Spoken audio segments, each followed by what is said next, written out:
r/NoSleep. Posted by u/Womaglium77.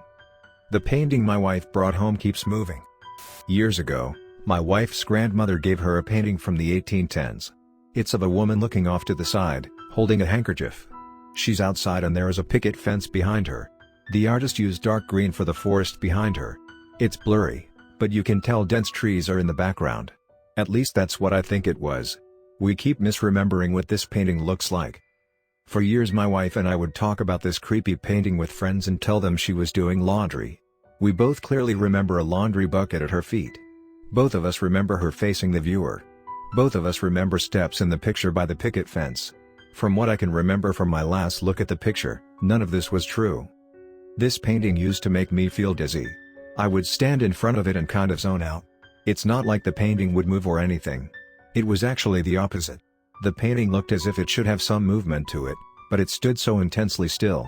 It was unsettling. I would just stare at it, taking in every detail, becoming dizzy and a little confused. Something would always snap me out of it. I used to work a job that started at 3 a.m. and I would walk the short 10 feet to the shower every morning at 2 a.m. In the hallway from the bedroom to the shower was the painting.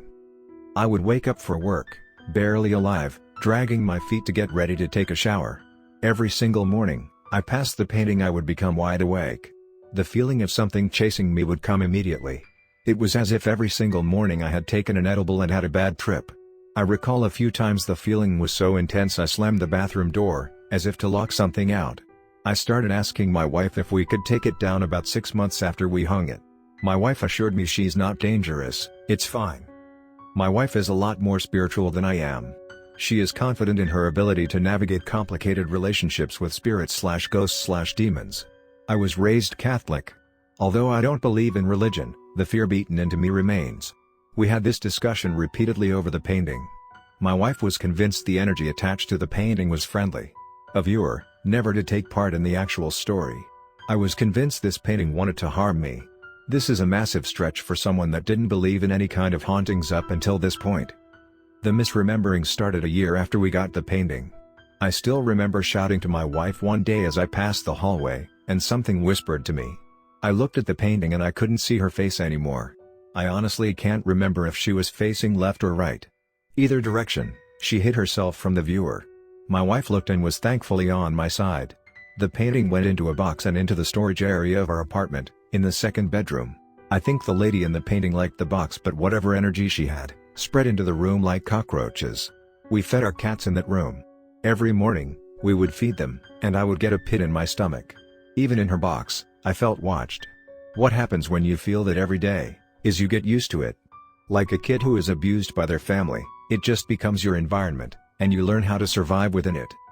Life continued and years went by. We moved and the painting went with. By this point I had convinced myself I was paranoid, and the painting could stay. We moved again and adopted a dog. The painting came with.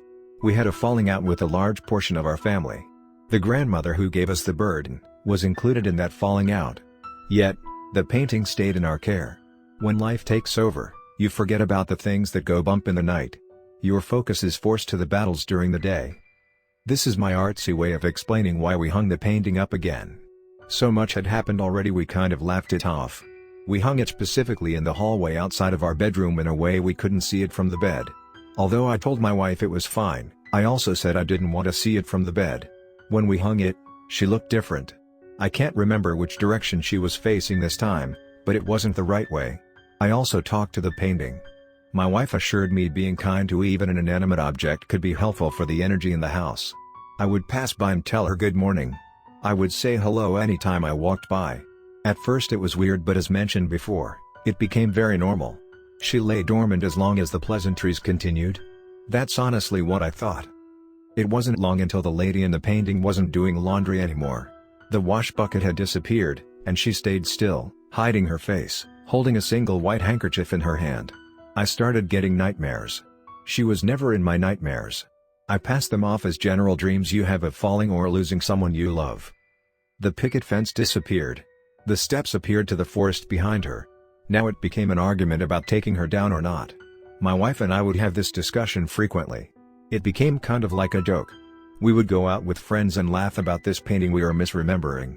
I took a picture of her on my phone and would ask people to try and remember what she looked like. All of our closest friends would look confused when they saw her a second time. I don't know what everyone was misremembering. There have been so many different variations of this creepy painting, it's hard to keep track. I started hearing knocks on the walls when I was alone. I started to feel like she was only dormant when my wife was around. I finally told my wife I was freaking out and the painting needed to come down. We ended up having an argument over it and both of us said things that took higher precedence over the painting. We both cried, said we were sorry, closed the door and went to sleep. We always shut the door before we go to bed because the cats will keep us awake if we don't. And there the painting was, in the hallway. That night I woke up unable to move and I saw our bedroom door slowly cracking open. I used all my mental focus to move but I couldn't. My dog started to growl. I tried to stare at what was cracking open the door. I was hoping it was one of our cats. I tried to slow my breathing and when I couldn't I screamed. It was like my jaw was wired shut. The door flew open, and I saw the painting hanging there, 6 feet away from where it should have been. My paralysis broke and I fully woke up. Suddenly, it was morning, and I felt as if I were in a fog. My heart stopped when I saw the door was open. I wanted to throw up when I saw where the painting was hung up, plainly in view. My wife was screaming in her sleep, and I woke her up.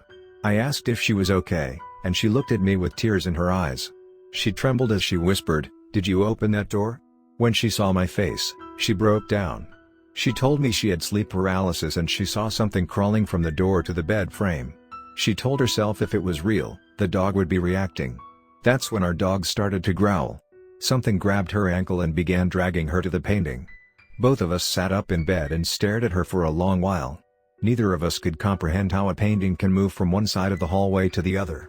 Back in her box she went. I checked the side of the wall the painting was supposed to be on, and I found an empty hole the hardware used to be in. For years she stayed in her box. We talked about burning her but feared any consequences of doing so. We were scared she attached to everything in our home, including us. One day, I accidentally kicked her over while looking for something else in our second bedroom. That night, my wife had more sleep paralysis, followed by the feeling of being grabbed and dragged to the painting.